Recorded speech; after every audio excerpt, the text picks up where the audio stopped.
সমীরনের বসবাস মুন্সিগঞ্জ জেলার সিরাজদিঘান থানার শেখরনগর ইউনিয়নের দক্ষিণ পশার গ্রামে। এটি বাংলাদেশের ৬৮,০০০ গ্রামের মতোই অতি সাধারণ একটি গ্রাম।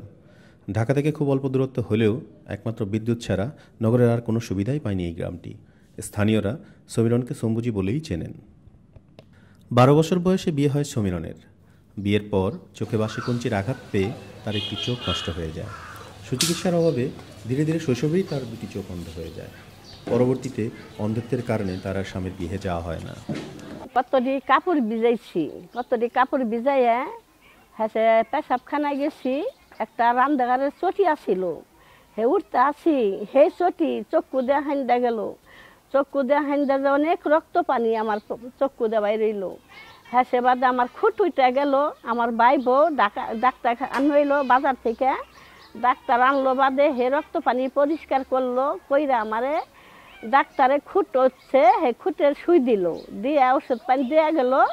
আমি 7 দিনের মধ্যে আমার চোখে রক্ত পড়া কমে নাই, বয়ে থাকছি রক্ত পড়ছে, হুইয়া থাকছি রক্ত পড়ছে। হ্যাঁ চক্ষু গেল গা পাইকা, চক্ষু পাইকা যাওয়া নেই। হ্যাঁ হে চক্ষু গেল গা জুইবে, একটার সাথে আরেকটা গেল গা বাদে মানে কিছুই দেখি না। মা বাবা হারা সমীরন খালার বাড়িতে আশ্রয় পেলেও বেশি দিন ঠাঁই হয় না তার সেখানে। আশ্রয়হীন সমীরনকে তার ভাই বাড়ির পাশে ছোট এক টুকরো জায়গা দেয়। প্রতিবেশীদের সহায়তায় সমীরন তার একটি স্থায়ী বাসস্থান হয়। এই ঘরেই সে গত 58টি বছর অতিবাহিত করেছে নানা সুখে দুঃখে। অন্ধ হয়েও সে বেছে নেয়নি ভিক্ষাবৃত্তির পথ, বেছে নিয়েছে কাজ করে পরিশ্রম করে বেঁচে থাকার সম্মানজনক পথ। অন্যের বাড়িতে ঢেকিতে ধান বানা, চাল বাটা, মাছ কাটা, মাছ ধোয়া, কাপড় ধোয়া, রান্নার জন্য সবজি কাটা সহ আরও অনেক কাজ করে জীবিকা নির্বাহ করছেন তিনি। প্রতিবেশীদের বাড়িতে কোনো ধরনের অনুষ্ঠান হলেই বিভিন্ন কাজে সহযোগিতার জন্য ডাক পড়ত সমীরনের। আর প্রতিবেশীরাও তার কাজে খুব সন্তুষ্ট। শরীরে আগের মতো কর্মশক্তি না থাকলেও চলতে চায় পরিশ্রমের পথেই।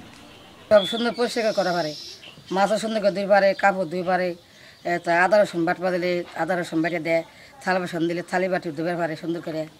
তারপরে মনে করেন যদি কই আম বাড়িতে যায়, সব খাইবা যায় সম্বুজি, তাহলে বেড়া দূরে দূরে আর কি নিজের সম্ভাবে নিজে হেঁটে হেঁটে যায়। বৃদ্ধ বয়সে শরীরে বাসা বেঁধেছে ডায়াবেটিক্স সহ নানাবিধ রোগ।